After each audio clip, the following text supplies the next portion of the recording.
ஜோனா, பாவம்னா என்ன? எது பாவம்? ஏசப்பாக்க பிடிக்காத எதுனாலும் எது செஞ்சாலும் பாவம் தான். கரெக்டு தான்.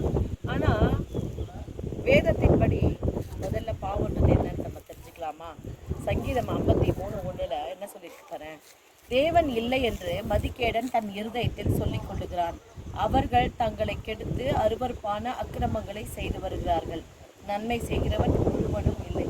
புரியுதா? இப்போ பாவம்னா என்னன்னு அப்படின்னு ஒருத்தர் இல்லவே இல்லை, ஆண்டவர்னு ஒருத்தர் இல்லை, கடவுள்னு ஒருத்தர் இல்லை, அப்படிலாம் யாருமே இல்லை, அந்த மாதிரி சொல்லி என்ன பண்ணுவாங்கன்னா அவங்களுடைய பாவத்தை அவங்க அதிகமாக செய்வாங்க. அவங்க மனசை தோன்ற இச்சையான காரியங்கள் எல்லாத்தையும் செய்வாங்க. அதுதான் பாவம். எது பாவம் சொல்லு? தேவன் ஒருத்தர் இல்லைன்னு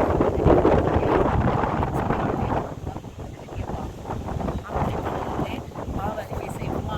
ஆண்டவர்னு ஒருத்தர் இல்லை, தேவன் இல்லை, அவங்க கூட வல்லமை இல்லை, இதெல்லாம் தப்பு இல்லை அப்படின்னு சொல்லி வாழறது எல்லாமே பாவம். ஞாபகம் வச்சுக்கோங்க. பாவ அறிக்கை செய்வோம். ஸ்தோத்திரம் ஆண்டவரே, நன்றி அப்பா, நன்றி தகப்பனே. ஆண்டவரே, ஒருவேளை நாங்கள் ஆண்டவரே எங்களை தூக்கிறதுனால ஆண்டவர் இதெல்லாம் பார்க்க மாட்டாரு, இதெல்லாம் தப்பு இல்லை, அப்படி ஆண்டவர்னு ஒருத்தர் இல்லை, இதெல்லாமா கடவுள் பார்ப்பாருன்னு சொல்லி எதையெல்லாம் நாங்கள் துணிகரமான பாவமாய் செய்தோமோ தயவாய் இந்த வேளையில் எங்களுக்கு மன்னியும் ஆண்டவரே. நாங்கள் மனம் பதறி எங்களுடைய துணிகரத்தினாலே நாவினாலே சொன்ன எல்லா பாவத்தையும் தயவாய் எங்களுக்கு மன்னிங்க. இயேசுவின் நாமத்தில் பிதாவே.